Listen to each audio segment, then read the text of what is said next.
Minister. Our first speaker this morning is Ms. Hanah, Goodwill Ambassador for UNICEF Ethiopia. Hanah's humanitarian work started at the age of 7 when she was visiting her relatives in rural Ethiopia. She found out that she would not be able to be pen pals with some of the school children because of lack of school supplies. So Hanah founded the Pencil Mountain Project, which has since delivered close to 500,000 pencils to thousands of children in Ethiopia. And since then, Hanah has become a symbol of education and change for many children around the world. At 16 years of age, she is wise beyond her years. Please help me welcome Hanah.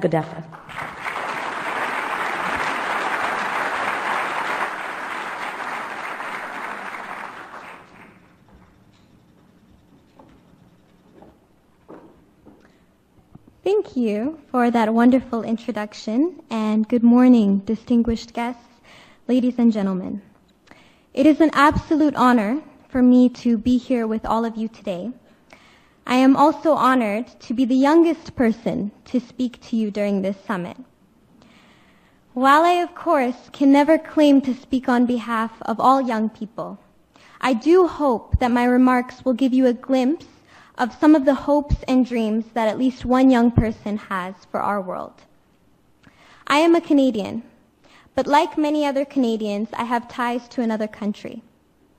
My parents are originally from Ethiopia, and I have returned there many times. I have seen firsthand that many children in Ethiopia live a very different life from the life that I know here in Toronto. When I was 7, I started a project called Pencil Mountain that has delivered 500,000 school supplies to Ethiopian school children. Since that time, my dream has been to do what I can to help girls around the world. My role as a UNICEF National Ambassador for Ethiopia allows me to do just that. It has given me a unique opportunity to speak to you today. And while it is absolutely humbling to be in a room full of so many influential people, I have to say that the most inspiring experiences for me have been the opportunities that I have had to meet the women and children that we are all here today to help. On one visit, I arrived in the Akura village in Gambela, Ethiopia, after a 2-hour boat ride from the closest town. I saw how the government of Ethiopia, UNICEF, with the support of Canada, have partnered to provide women and children in that remote village with the health care that is their right. I was amazed to see how the health extension workers, who are recruited from these rural communities, care for pregnant mothers, newborns, young children, and educate families about healthy living. I found the women I met to be energetic, committed, and doing an absolutely extraordinary job. I learned that neonatal infections, which are a major cause of infant deaths in Ethiopia, can be prevented by visits in the first few days of birth from committed, qualified health extension workers. At the international level, in 2012, the government of Ethiopia, along with the governments of India and the United States, and together with UNICEF, have launched a Promise Renewed, which is a global movement to end preventable child deaths. According to A Promise Renewed, dramatic reductions in preventable child deaths can be achieved through concentrated action in 5 key areas, which are scaling up efforts in countries that account for the greatest percentage of child deaths, as well as strengthening health systems, addressing 5 key killers, investing in education for girls and women, and building broad-based political support for maternal, newborn, and child survival. 177 countries, including my own country, Canada, have taken this pledge. For Ethiopia, taking action in line with the Promise Renewed includes training and developing community-based health workers. Because of the 38,000 health extension workers who are mainly women, the country has made significant progress in providing healthcare services like vaccines and medicines to treat malaria, pneumonia, and promote breastfeeding. The work of the health extension workers has helped to greatly reduce child mortality rates in Ethiopia. These are the experiences that make me proud of our global community. These are the experiences that make me proud to be Canadian. And these are the experiences that show me that change is possible. But I have also met with children in Juba, South Sudan, who are suffering greatly from illnesses that can be easily prevented with access to basic medicines, medicines that I could get easily here in Canada. These are the experiences that motivate me to do more and motivate me to ask you to do more as well. The fact that all children and young people around the world do not have access to critical health care is unacceptable, and it must change. Now, it has never slipped my mind that life could have been very different if I was born in one of these rural villages. I could have started life without a birth certificate, faced potential illness or death in the first few days of life, lost out on the chance to be immunized, and then married as a child, lost my chance to be educated, and then faced further health risks as a young pregnant teenager. But instead, I was born in Canada. I was born in a country that recognizes our collective responsibility to give every child the opportunity to grow up healthy, happy, and safe. I am very proud of the Canadian leadership that has brought us all here today. Now, I said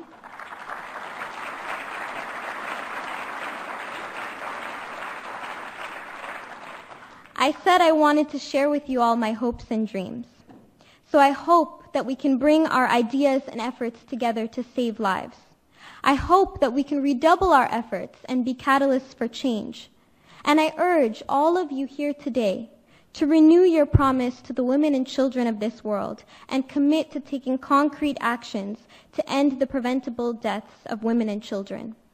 Because I don't just want a world where all children are healthy and happy and safe to be just a dream. I want it to be a reality. Thank you.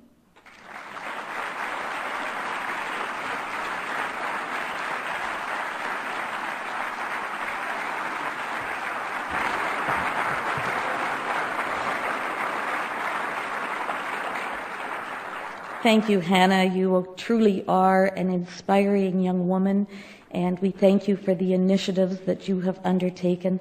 Thank you for being such a great spokesperson. Ladies and gentlemen, I am now very honored to introduce our next keynote speaker. As chairman of the Aga Khan Development Network, His Highness the Aga Khan has had a deep engagement with development for more than 50 years. With his leadership, the network's development agencies have improved the quality of life for millions of people around the world. Today, the network is a major institutional player in maternal, newborn, and child health in parts of Africa and in Asia.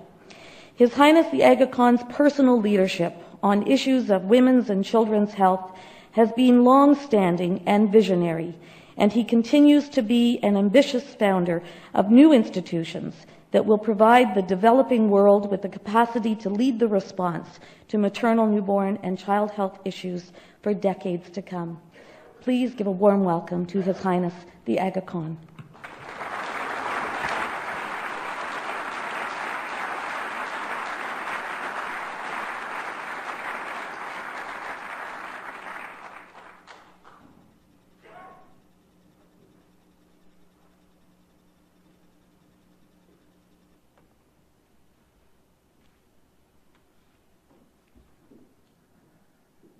Thank you, Mrs. Brown, for that kind introduction.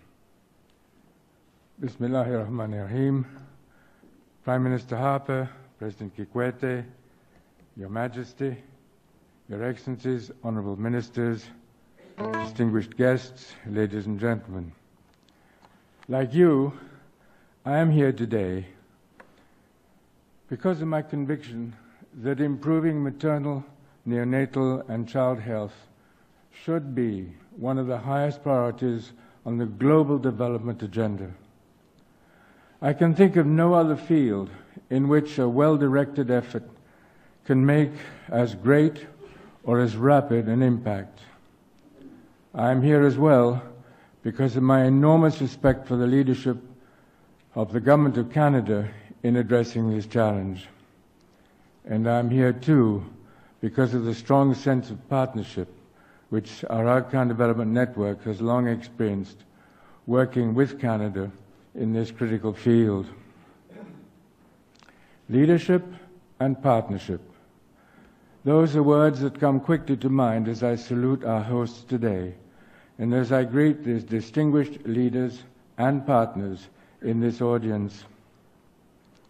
Mr. Prime Minister, I recall how our partnerships were strengthened 4 years ago when you launched the Muskoka Initiative. It led to an important new effort in which our network has been deeply involved in countries such as Afghanistan, Pakistan, Tanzania, Mozambique, and Mali. In all of these efforts, we have built on our strong history of work in this field. It was 90 years ago that my late grandfather founded the Karada Maternity Home in Karachi.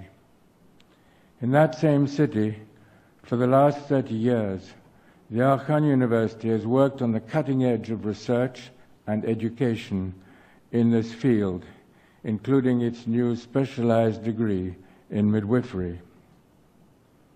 One of our Arkan University scholars helped fashion the new series of reports on this topic that was released last week, an effort that involved more than 54 experts from 28 institutions in 17 countries. The reports tell us that right, intensified steps can save the lives of an additional 3 million mothers and children annually. To that end, our development network has also focused on building durable, resilient healthcare systems. One example is the not-for-profit health system by the Arkan Health Services in northern Pakistan, a community-based network of facilities and health workers, including a growing number of nurse midwives.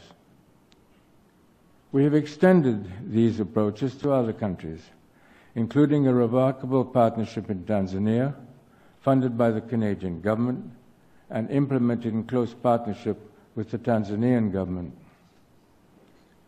Another such AKDN activity now serves some 2.5 million people in 15 countries, with 180 health centers, both in urban and rural areas, often in high-conflict zones, and embracing some of the world's poorest and most remote populations. Last year alone, these facilities served nearly 5 million visitors, inpatients and outpatients, with more than 40,000 newborn deliveries. So our experience has been considerable. But what have we learnt from it? Let me share a quick overview. First, I would underline that our approaches have to be long-term. Sporadic interventions produce sporadic results, and each new burst of attention and activity must then start over again. The key to sustained progress is the creation of sustainable systems. Second, our approaches should be community-oriented. Outside assistance is vital, but sustainable success will depend on a strong sense of local ownership. The third point I would make is that our approaches should support the broad spectrum of healthcare. Focusing too narrowly on high-impact primary care has not worked well. Improved secondary and tertiary care is also absolutely essential. Our approaches should encourage new financial models. Donor funding will be critical, but we cannot sustain programs that depend on continuing bursts of outside money.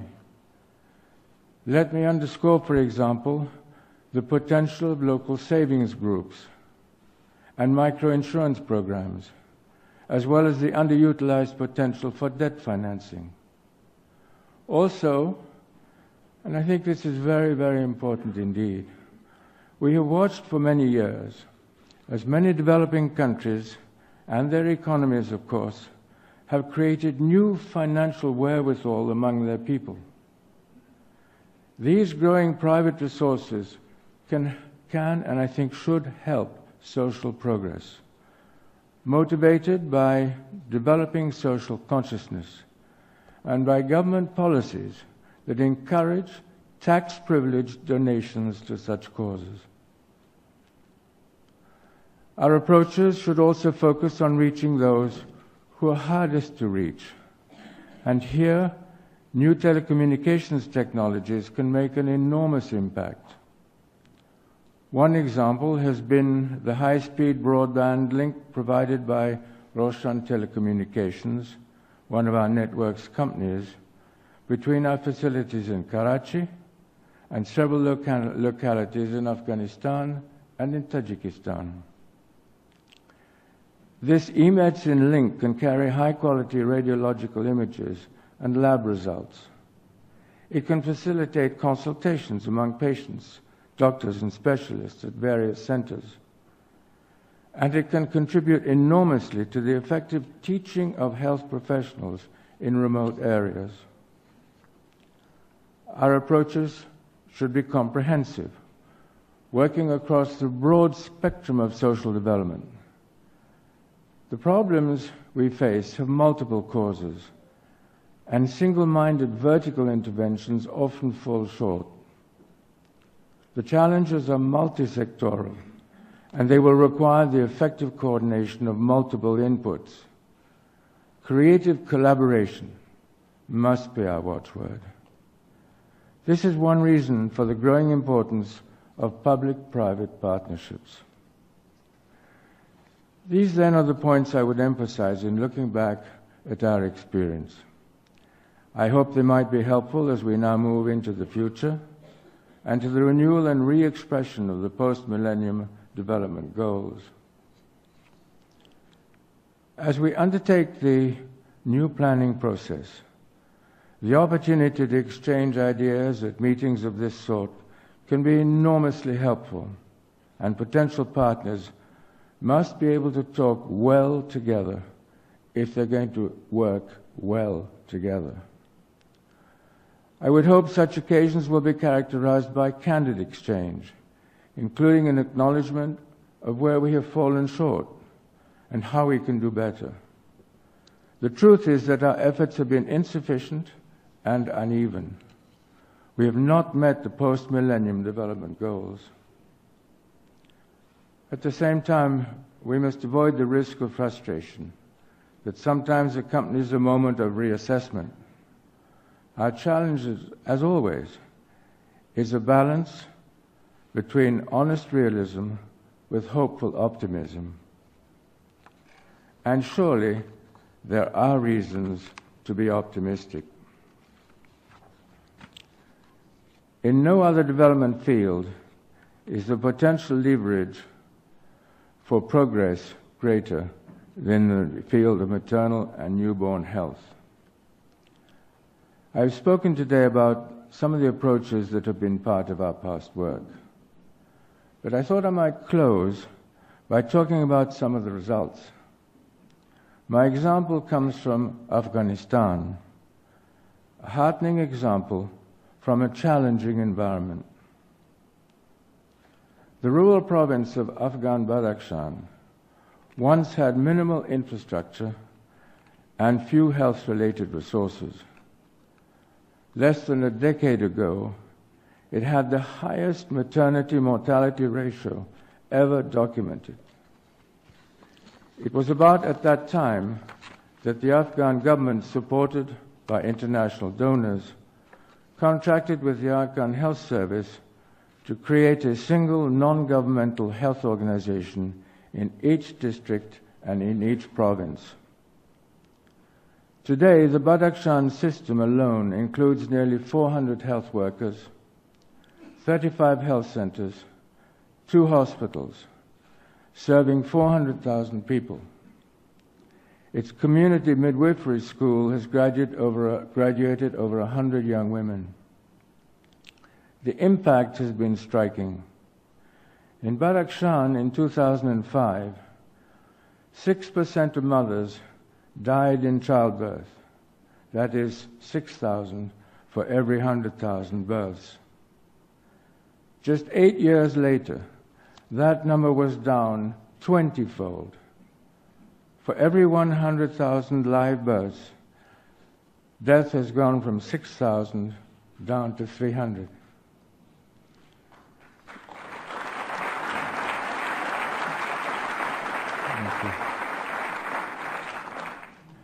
Meanwhile, infant mortality in Badakhshan has fallen by 3/4, from over 20% to less than 6%. For most of the world, science has completely transformed the way life begins and the risks associated with childbirth. But enormous gaps still exist. These gaps are not the result of fate. They are not inevitable. They can be changed, and changed dramatically. When government and private institutions coordinate effectively in challenging a major public problem, as this example demonstrates, we can achieve substantial, genuine, quantifiable progress, and fairly rapidly. This is the story we need to remember, and this is the sort of action we need to take as leaders and as partners in addressing one of the world's most critical challenges. Thank you.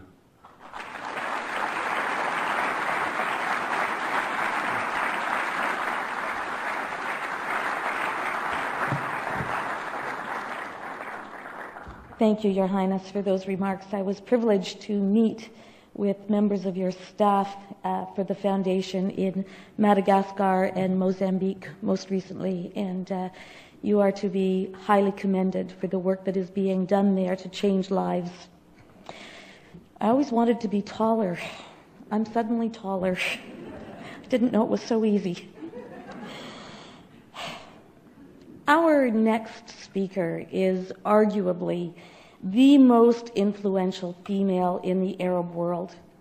She is an outspoken philanthropic activist, a passionate advocate for women and girls' rights, and a devoted mother of four.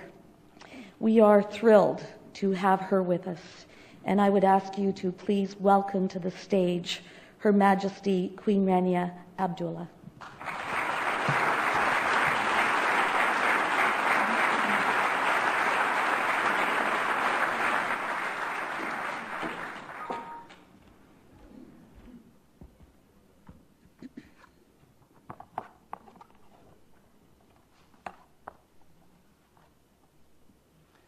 Your Highness, the Aga Khan, President Kikwete, Prime Minister Harper, Minister Paradis, honorable guests, ladies and gentlemen.